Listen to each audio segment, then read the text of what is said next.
the Board of Commissioners work session for January 23rd, 2018. The microphones are now turned on. I guess I was 30 seconds ahead of schedule. As far as an adoption of the agenda, we have to remove the Organization Advisory Board work plan update. Ann Simpson's husband has to have is in the process of having emergency surgery on his eye. So we will move that to, if Greg and Melody, if you could put that on the February work session agenda, that would be great. But so we have two items. I'll entertain a motion to adopt the agenda. So moved. All those in favor signify by saying aye. Aye. Okay, first up, Nina Meadows, Director of Union County Library, provide a brief update regarding the library search and whatever you want to call the project, and then entertain questions from us. So, Nina, thank you for coming down and joining us. It's an exciting topic for us. I know, and I wish I had more to share with you. Yikes. I brought with me Jeff Caton. He's the Executive Director of Community Services, and so together we will be glad to answer the questions that you all provided, and then we can entertain any other questions that may come up as a result of the information that we have to share. So he's going to take the first couple, and then I'll jump in. Mayor, Commissioners, glad to be here. We're excited about this project as well as we know that you are. And as Nina shared, we want to make sure that we're sharing as much information as we have. And we know that y'all have submitted some questions to try to get that kicked off, and we want to be able to answer those as best we can at this point in the process. The first question that we have was, how many acres are going to be required for this particular project, for this library? And my answer for you is kind of a to-be-determined response. We have to go through evaluating the program requirements for the facility. There is a desire to try to include some level of green space, some outdoor kind of classroom environment with the facility. We've got to evaluate the cost to purchase land, development costs associated with land. So when we look at how much land that the facility requires, we're also looking at how much can we afford, how much is practical, and certainly as we go through the process of developing the program requirements for the facility, we'll be able to better answer that. But as Nina shared, we are very early in this process in terms of working with our architectural folks and trying to make that final selection. Would it be yes, sir. appropriate for you just to step back and say, where are you in the process? Just to bring everybody up to speed? And actually, it may help to answer some of the questions that y'all provided to give you a quick overview of where we've been and where we are. As you know, back in 2016, I believe it was June of 2016, our Board of Commissioners provided us with the exciting news that we were going to be putting a referendum forward for a new library project. That referendum did occur and passed with a very high percentage in November of 2016. At that point, we were also given direction by the Board of County Commissioners that we were to evaluate a relationship with South Piedmont Community College in co-locating a facility for their West Union campus that they had discussed as part of their bond referendum as well. So that evaluation process started around February of 2017 at the time when our county manager met with our staff as well as some of the staff with SPCC and their new president at the time to discuss that direction from our Board of County Commissioners that we evaluate the possibility of working together with SPCC. After several months and the new president having an opportunity to get her feet on the ground, came back to us and determined that they were running into some issues with regard to co-location of their library, academic library project in proximity to a public library project, and as a result felt like that it was not going to be a workable solution for them to co-locate their West Campus project with our library project. So at that time, we moved forward in the process to move out with a Southwest Regional Library project that started with us starting to develop criteria we wanted to prioritize criteria for location because we know that's the one most important thing that everybody's concerned about is where would this facility be located. And we wanted to make sure that we provided the future architect, whichever firm was selected, with our priorities of what we think needed to be included. So we looked at our library board, make sure I'm correct, Nina, our library foundation, our library staff, and we went through an exercise with them to look at a variety of site criteria that many other libraries around the country have used in terms of I guess, guidance that would be provided to a future architectural firm. So we went through that process, and as we were going through that process, we started a request for qualifications announcement to try to get firms interested in this particular project. And from that, we had, I believe, 12 firms that submitted proposals. We narrowed that list down to 7. We just completed those interviews this afternoon of those 7 firms. We are going to be narrowing that list down much further to probably our top 2 to 3 firms that will be going through another process with them. Once a firm is selected, then we will be prepared to move out through the process, which will involve site selection, programming of the site, schematic designs, everything that everyone's familiar with in terms of project management. So that kind of gives you an overview of where we've been up to where we are right now that hopefully will answer some of the questions I think that y'all have had for us to make sure that we're keeping you apprised of the process. So we're here to answer any questions you may have. Commissioner Westlake? So when you decide on location, will you be considering things like the demographics of the community, and as far as, I know you're looking at the western side of the county, but taking into account where the Indian Trail branch is, the Monroe branch, I mean, really what would be central may not necessarily be central on the western side, but might be more central based on like that triangle from that. I mean, is that kind of the thing you're looking at? Yeah, and it's not really us as much as it will be the consulting firm, which is the architectural firm, because it's important that we get the right firm. But they will be doing market analysis. We'll be providing them with some of the data that we collect in terms of who our users are, where they come from, to give them some insight into our community a little bit better.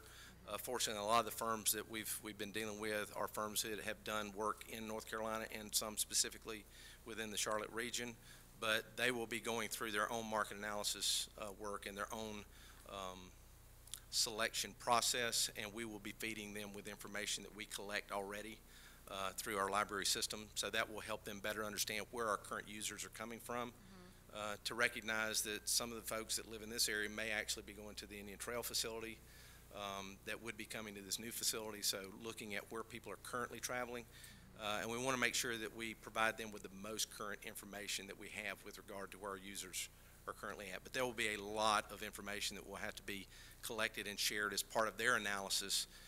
And then from that analysis, our expectation that we've communicated is there will be a multitude of sites that we expect them to come up with, and then we'll start evaluating development cost and location and how all that fits, and expect them to provide us with some pros and cons and the pluses and minuses of each one of those sites, so that there's a better evaluation from the library board's perspective. So as they make their recommendation to go to the Board of County Commissioners, we'll have an extensive trail of information that will help communicate the process that was gone through. Because, yeah, obviously you know that I worked at the library in Waxhaw, and I'm aware of the uses here in the community and how important it is, that especially our computer offerings that are there, and the demographics here in Waxhaw. The median income here, I think, is lower probably than other areas on the western side, and so the need for the computer services especially is very important here, and we have a lot of residents who walk to the library. They don't have internet or computers at home. They use that to job search, to write resumes, to apply for jobs, and it's very important that we have that here in Waxhaw. And, you know, studying the history of the library here, I know that it was started by our Waxhaw Women's Club here. It's been supported and they've donated annually, and we've been here since 1939. I mean, it started by Waxhaw residents. It's continued to be supported. We have a library, as you're aware, the used bookstore was set up to fund a new library. So it's really important to us that we keep that here in Waxhaw for our residents, and I do hope that you take that into consideration, that we've always considered this a Waxhaw library. Yeah. We hear that loud and clear. Okay, thank you. Other questions? That's all right. If you consider that the Indian Trail Library is residents who live in Weddington are approximately 7 miles from Indian Trail, and then the residents who live in Wesley Chapel are approximately 6.5 miles and to that Indian Trail location. So if you move this library even further north as opposed to keeping it south when you're 75 or in this area, which is now, you know, disenfranchising the residents who are here, how do you, you know, how does that fit in the scheme of things to remove the library? Because it's easy for those who are in Weddington and Wesley Chapel to get to Indian Trail. It's a lot harder for the residents here to get that far, especially if they don't have transportation and they need and use this library. So how is that working? I mean, is this area in the south of 75, is that being calculated into the scheme of things? Well, I think to answer your question as concisely as I can is that we are not at that process yet. We're not at that point in the process yet. Certainly those things will be taken into consideration by the consulting firm as they work through the pros and cons of the different sites. So I think I would probably feel a little more comfortable answering that question once we're a little bit further along into the equation. Right now is a little bit early to we're not predisposed to a site right now, so I would hate to answer that and you feel like you're misled down the road once this consultant starts to identify those potential locations. So when you say that, how did you or how are you going to prioritize location? Is that just based upon the data that you're getting within the library system, or how is that? No, ma'am. There'll be a number of factors involved in that. The criteria that we went through and exercised with our library board and the library foundation and library staff and those folks, that was simply to provide some guidance to the eventual consultant that will do the work. They will do a market analysis. We will provide them with data. There'll be a lot of information that has to be compiled so that as they start to look for sites, they'll know what they're looking for, just from the standpoint of the information that we provided and they've collected. So there won't be any one particular piece of data that will be any more important than the other. It will all be part of the same analysis that takes place. Commissioner Lee? Yes, ma'am. Yes, you said that there's going to be a lot of information that you're going to need to collect and share with whichever firm you eventually choose. Do you have that mechanism in place already to sort through that kind of user data, where they're coming from, how often they're coming, that sort of information? Do you have that system in place? Yes, ma'am, and I can let our library director, Director Nina Meadows, share the software that they use right now to determine where those folks are. Thank you. The answer is yes, we do. We have a software called Orange Boy, and basically it analyzes our patron usage. It tells us who's doing what are they checking out, where are they coming from, which households have library cards, which households don't, how frequently they come. So yes, we have all of that data, but we don't want to run it right now because we want it to be the most current. So while I can look at it today, it's going to change on a regular basis. So when they're ready for it, yes, we can easily. You can populate that right away for them when they need it. Okay, wonderful. It's real-time data. Thank you. Commissioner Burns? Yes, do you have, once you select the consultant and you get all the data back in, do you have a time frame that you will put all of that back together and give it to the BOCC for a decision? We don't have a timeline right now. That is part of what the consultant will provide us once we go through the initial process with them in developing a timeline for the project. Okay. Once a firm is selected, that will be one of the deliverables that they'll provide us very early on in the process. So yes, we will have that once we get a firm on board. Okay. So no deadline right now? Not right now. Okay, thank as soon as possible. Will the study also look at potential uses for the existing facility? That is not in the scope of work for the architect group to look at. Certainly, it is a town of Waxhaw facility, so I would think that would be something y'all would probably want to evaluate. Other questions? Commissioner Burrell, do you have any? Well, thank you very much for giving us that quick update, and we'll keep the invitation open to come back and update us again. We will be excited to share information as quickly as we can get it to you. Yeah. Yes, sir. Thank you for having us. And maybe just for the benefit of all of us, when do you have your library board meetings? Because I know that's when you update, and just for everybody's sake. It's the third Tuesday of every month at 5:30. We do move around the system, so we'll meet at a different location one time every once a year. We'll go to the different libraries, so you can check the county's website, and it'll tell you where we're meeting next. But the next one is in February, and that one will be in Monroe, the third Tuesday of. Yes, it is. April or May. Off the top of my head. We'll be in Waxhaw, April or May. I don't know which month it is off the top of my head. Okay. Yeah. All right. Thank you very much.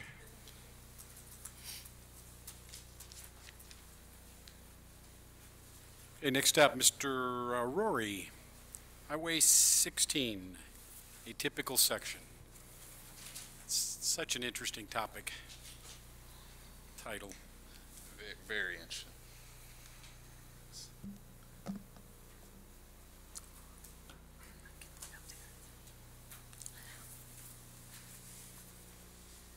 All right.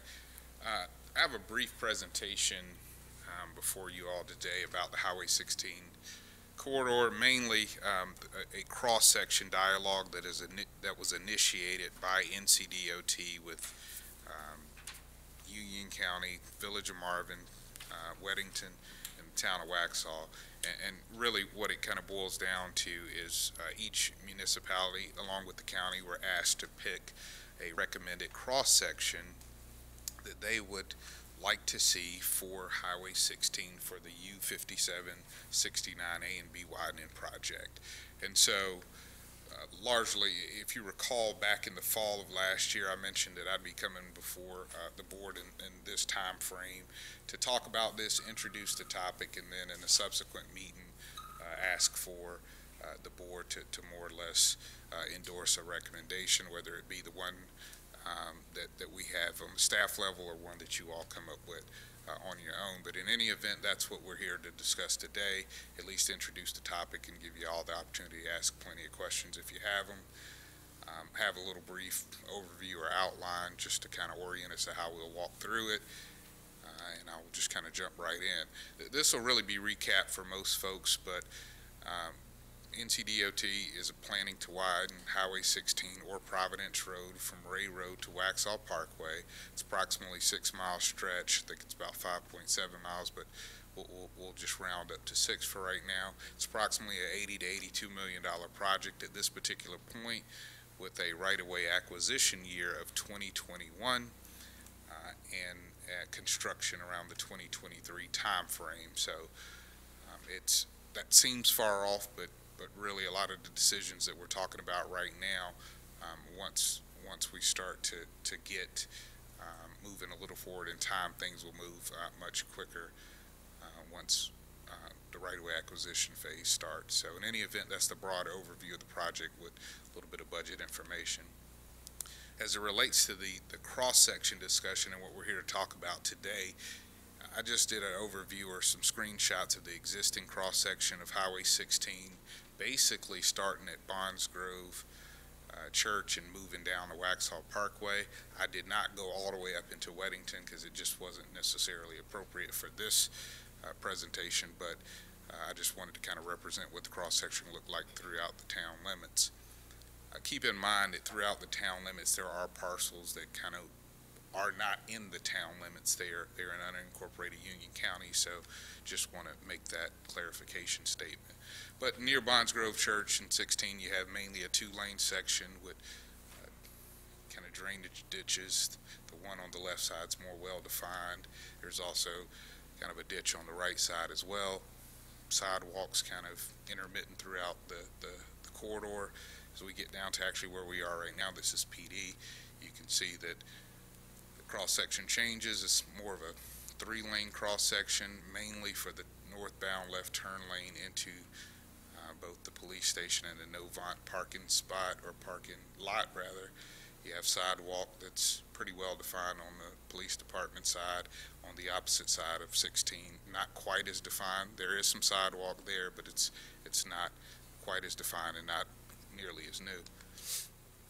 Move a little farther down, you can see that we have yet again a 3-lane section, but we now have 2'6" curb and gutter, and we have sidewalks on both sides. This left side, there's probably some in-the-road drainage, but on the right side you can see the ditch section. And as we move basically to Waxhaw Parkway, which is the intersection you see right here, we have yet again a different cross-section. It's 3 lanes, but you have sidewalk that's back a curb, and then you have sidewalk on the east or the right side of the road that's pushed pretty far back, and you also have curb and gutter.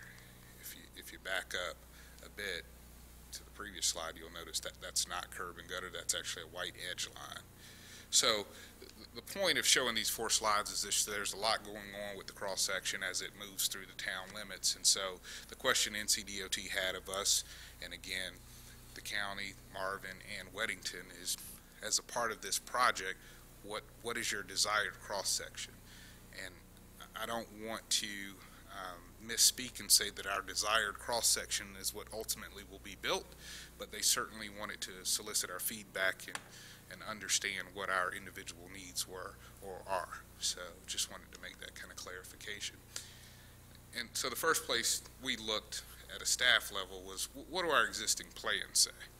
And so our existing plans, I think rightfully so, we're trying to be responsive to some of the on-the-ground conditions versus what our desires are long-term from a transportation planning perspective. And so you'll see different cross-sections that are recommended depending on where you are on the corridor. That's some of them are pretty feasible in my opinion. Some of them maybe not quite as feasible. For example, in the bottom right corner, you'll see a 4 travel lane cross-section with the center landscape median, but there's kind of this, what I'll call an auxiliary lane almost, that just doesn't appear to be feasible from a construction perspective when you consider the buildings that are already built along that particular portion of 16 and some of the right-of-way and construction costs that it would actually take to implement something like that. So what we tried to do at a staff level was come up with basically what we'll call a typical section that we thought best represented what we thought the future needs would be for the users of Highway 16. And so I'll break those users down. We have the vehicular users, we have pedestrian users, and we have cyclists that certainly have a need or demand for the road and aren't well accommodated at this particular point. And so out of our existing kind of menu of cross-section options from our Highway 16 corridor plan, the cross-section that is in the upper left corner was the cross-section that was it most resembled what we thought our future needs would be, and to more or less match all of the needs for the users that we could identify for the corridor, with one major exception. This particular cross-section does not show bike lanes. It shows a travel lane, 2 northbound travel lanes, 2 southbound travel lanes, a center landscape median that could also serve as a turn lane at certain intersections. I believe that's an 8-foot planting strip, and that's 5-foot sidewalk.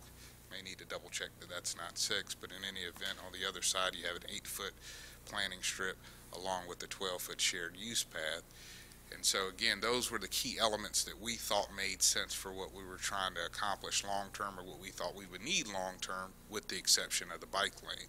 So even though this drawing is very, very rudimentary, what it's intended to show is a modification from this prettier picture, no doubt, with the introduction of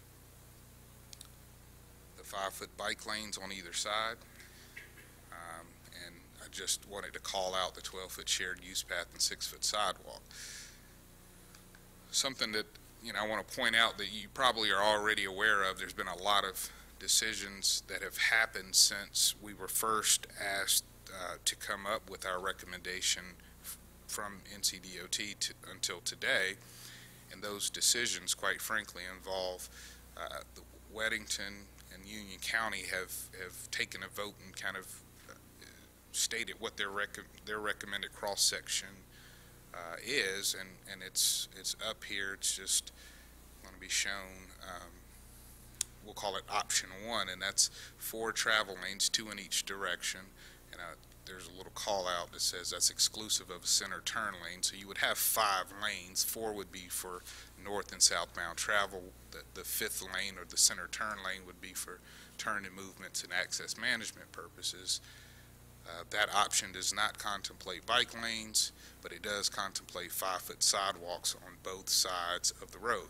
So that's kind of where Weddington has landed. That's where the county's landed. So our recommendation, admittedly, at the staff level, is a departure from where those other entities have landed. Just, we're at a staff level, again, recommending option 2 as the best technical recommendation, in our opinion, to meet the needs of all the users we could identify. And what's key, and not at all trying to hide it, is each one of these options comes at a cost. And so option 1 is really just to show, as of now, the information that we have, what would be the town's contribution, required contribution for 5-foot sidewalks on both sides. That's in a $150,000 neighborhood. Option 2, you can clearly see that's a larger number. And option 3, which actually would have contemplated 12-foot sidewalks on both sides, or 12-foot shared use paths on both sides, is close to $1 million. That is not an option that we were recommending or thought was feasible.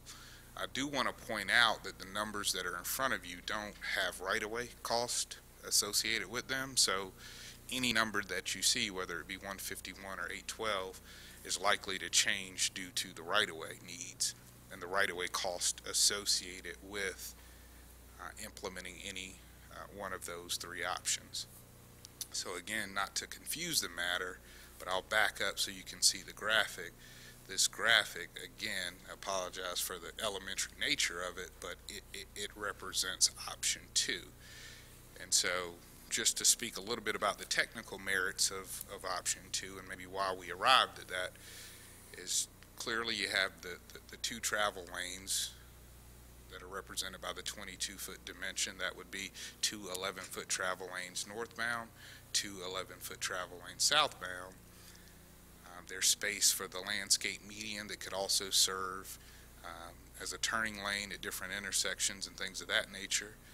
5 foot of sidewalk has been included northbound and southbound, so that we could accommodate our cyclist community that's largely traveling, whether it be on 16 or Waxhaw Marvin, in travel lanes, they're sharing travel lanes with folks that are driving at times at rates of speed that I'm sure make them uncomfortable. So the in-pavement bike lanes are certainly meant to separate out where the cyclists travel versus where the motors drive.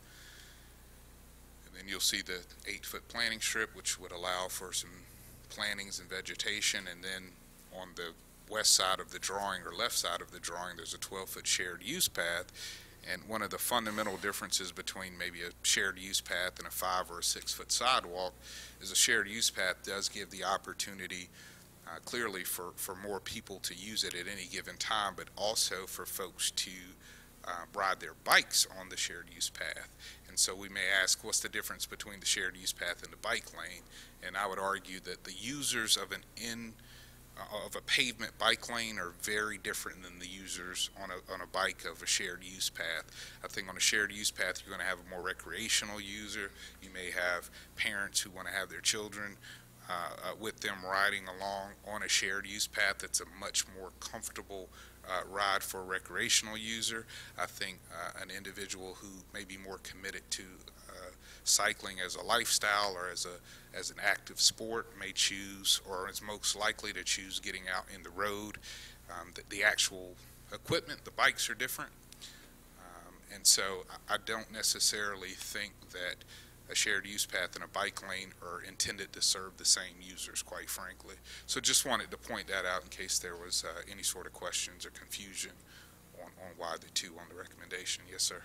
So two questions. DOT needs this now so they can begin their preliminary planning and get to what the right-of-way cost, et That's cetera. correct. That's correct. And then second item, though, would be when would, regardless of the option, when would we have to pay the bill? Do we have time to save for it, or do we have to pay it up front? There would be time to save for it. Okay. It's not an upfront payment as I understand it. I can certainly lock down exactly when they would be expecting payment, but my understanding is not an upfront, needs to be paid for now at the time of any decision. Other questions? Commissioner Lee? Yes, ma'am. 3, Sure. sorry. Sure. The cross-section that you're recommending, how does this match up with the cross-section north of Ray? North of Ray would be the option 1. Okay. So 5-foot sidewalks on both sides of the road, no bike lanes. And so we would, once you cross Ray and we come down towards our area, you would be adding the bike lane, sidewalk would continue? Well, not necessarily. I think if we went with option 2 as an example, I think that for the parcels that are not within the town limits south of Ray and really south of, I think Bondsgrove Church is probably going to be more appropriate. Okay. That's where the town limits are really starting. So that's where you would see a significant change. The one challenge, or opportunity rather, is when there are parcels that are within the town limits adjacent or abutting parcels that are in unincorporated Union County, because they have, the county board has elected to go with option 1, Okay. which is 5-foot sidewalks on both sides. So in theory, you could have a condition where you had 5-foot sidewalks right next to a larger shared use path and kind of weave in and out of inconsistent cross sections. I would argue that there's always opportunity to make those cross sections more consistent if we went down that route. It just usually comes with some sort of cost figure. And so I think from my perspective, we tried to look at what is the best technical recommendation, understanding it all has a financial implication, but we certainly did not want to sell ourselves short, considering this will probably be the only time we see 16 Widen in all of our lifetimes in this room. Understood. My other question, thank you for addressing right up front before I could even ask you the difference between the shared use path and the bike lane. Sure. In such a situation, would you recommend then that we form some sort of town ordinance about which of those high-speed traveling bikes should be on? Or, I mean, if the idea is that a sport cyclist or got to get to work speed and cyclist is going to be on the designated bike lane, and mom with the jogging stroller is going to be on the multi-use path, would we want to have some sort of ordinance to clarify that for people, if that was the case? Yeah, for safety? I think if we got to that point and we needed to make it clear how to differentiate the users, we could certainly go down that path. It may be a bit premature right now because we don't have a shared use path anywhere in town that we would run into this problem, or the problem that you presented right now. Okay, and my last question, I promise. Your drawing marks out the multi-use path, a sort of green median, a curb and gutter, and then a sidewalk, and then the roads.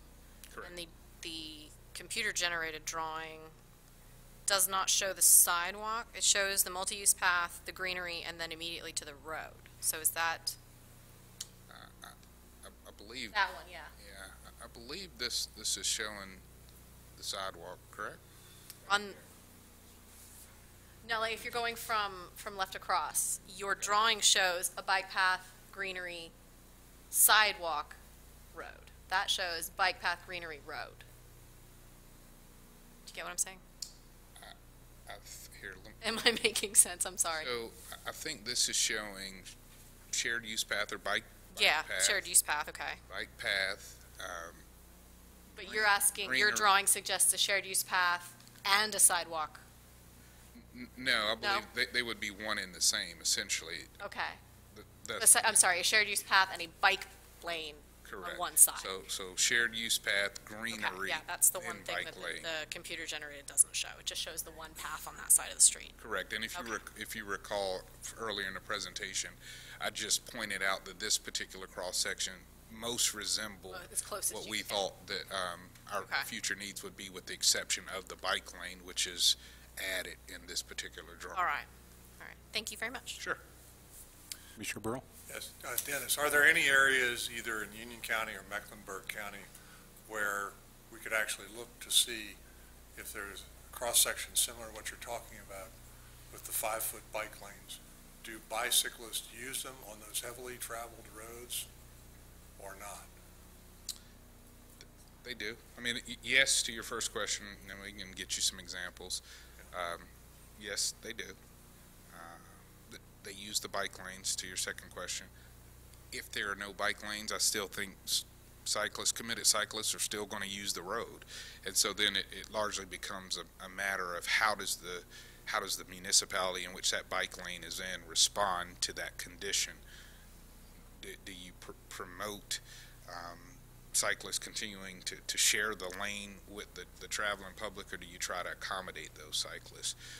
One thing I will point out, my understanding is that if we did go with a in-pavement bike lane, Ncdot would be required to pay for the cost of that asphalt. However, any sort of additional right-of-way needed for those bike lanes, that would not be a DOT commitment or requirement. That would be on the town. Any other questions? So Marvin has not chosen their option yet, correct? They have not. Okay, so, So I talked to them just before the meeting. Okay. They would prefer number 2. They're having a work session on Thursday, though. They feel like they're getting pushed to number 1. yeah, that's That kind of, was the mayor's reaction right now. right, because I'm just visually trying to figure this out. If we're going from no bike lane to bike lane, and then you've got some areas that are county, and how this is going to look. So how does that look when it goes from no bike lane to bike lane? Yeah, I mean, I don't think it would look good at all. Just to be completely transparent, I would just offer that was the nature of my earlier feedback, that even though I think certain maybe decisions have been made by other entities, I think a lot of these types of decisions come down to cost share and being able to talk through those financial implications to really get to some sort of common ground. So I would just offer that as feedback to say that's why we're still sticking with option 2 as a staff recommendation, because we do believe that it's the best technical recommendation. And, you know, I think there's time between now and when right-of-way acquisition occurs where some dialogue can happen with other participating communities or other impacted communities on how to work together if there's some discrepancy between the recommendations. So basically, since the county is choosing option 1? is No, that correct? but Marvin's issue is a little bit different. The uncertainty on right-of-way, because as it narrows in there, that uncertainty, and they just got into the Powell bill funding last year, so they don't have a system in place other than a year's experience on road improvements. And so their uncertainty is more on, obviously they would like consistency, but their uncertainty is on 450 plus right-of-way.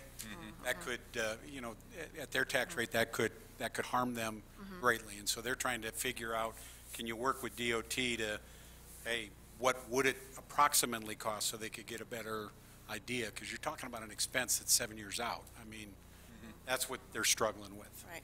So just for clarification, so as we have some properties still along 16 that is in the county, and the county is choosing option 1. Correct. You're suggesting that we would have to, if we chose to do option 2, that we would have to pay for that portion? I'm not suggesting that. What I'm suggesting is that's definitely a dialogue Right. point. Now there's something that needs to be discussed and decided as it relates to discrepancies with cross sections and who are the parties that are most appropriate to pay for any added costs with going with a cross section that's different than maybe what was already decided by a different board. So Commissioner Helms and I had a conversation about this with the uncertainty. While they lean towards option 1, obviously if Marvin and Waxhaw said they wanted option 2, they'd sit down and talk with us and try to figure out a solution on this. This is fluid. We get together once a quarter to talk about these things at the county level, so it's not locked, it's not cast in concrete. The county would listen to the 2 municipalities and see what's best as they go forward. Yeah, and ideally, I would love to be in front of you with more information, especially financial information, but I'm really up in front of you with what I have right now, and also working within a feedback window that Ncdot has asked. Other questions? Yeah, the cost for the right-of-way on the Waxhaw, that's on Waxhaw, correct? For the right-of-way. Cost above what Ncdot would do kind of as their basic project would be on Waxhaw. So above the 5-foot sidewalk. So that could be rather significant. Could We be. just don't know. Added to the 450 if we chose section 2. So if we took option 2 and it came back too expensive, and we said we want option 1, what does that do to the project at this point? Yeah, I don't think it does much to the project in terms of delaying it. They just like the final answer, but we can get, okay. All right. I mean, I think where it becomes certainly